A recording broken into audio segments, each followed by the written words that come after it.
കൂടിയാണ്. അതെ, നിങ്ങൾ തന്നെ. നിങ്ങളാണ് എന്നെ നിർമ്മിച്ചത്.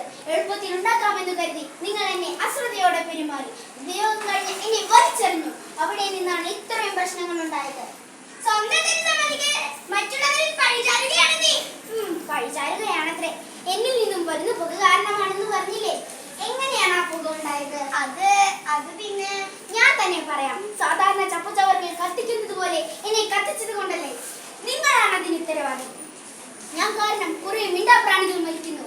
അതും നിങ്ങൾ അശ്രദ്ധയോടെ വലിച്ചെറിഞ്ഞ പ്ലാസ്റ്റിക് കാരണം. നിങ്ങൾ എന്നെ ശരിയായി കളയുന്നില്ല. കുഴികുഴിച്ച് മണ്ണിലോ അല്ലെങ്കിൽ കടലിലോ തള്ളുന്നു. കടലാസ് പോലെയോ തുണി പോലെയോ എനിക്ക് സ്വയം അലിഞ്ഞു ചേരാൻ അറിയില്ല. അപ്പോൾ ഞാൻ മാത്രമല്ല, നിങ്ങളും ഇതിൽ കുറ്റക്കാരാണ്. ഇവരുടെ പിന്നെ എങ്ങനെയാണ് നശിപ്പിക്കാൻ കഴിയുക? ആർക്കാണ് ഇത് സാധിക്കുക? ഞങ്ങൾ പറയാം. താങ്കൾ ആരാണ്? ഞങ്ങൾ ആരോഗ്യവകുപ്പിലെ ഉദ്യോഗസ്ഥരാണ്.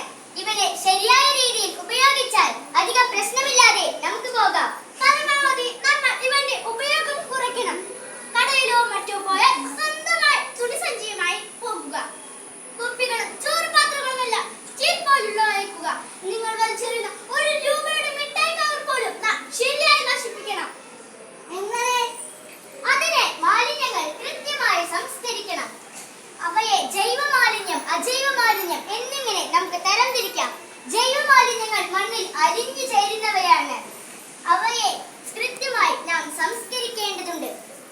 അജൈവ മാലിന്യങ്ങളാണെങ്കിൽ അത് മണ്ണിൽ അലിഞ്ഞു ചേരാത്തവയാണ്.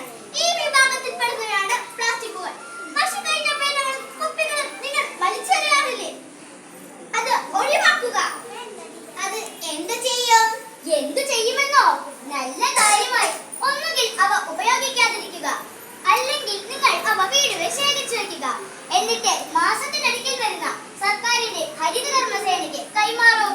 അവരത് കൃത്യമായി എത്തിക്കേണ്ടിടത്ത് എത്തിച്ചുകൊള്ളും. ഇപ്പോൾ മനസ്സിലായോ ഞാൻ മാത്രമല്ല കുറ്റക്കാരനെന്ന്? അതെ, ശരിയാണ്. ഇനി കൃത്യമായി തന്നെ ഇവനെ ഉപയോഗിക്കുകയും നശിപ്പിക്കുകയും ചെയ്യാം.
Thank you.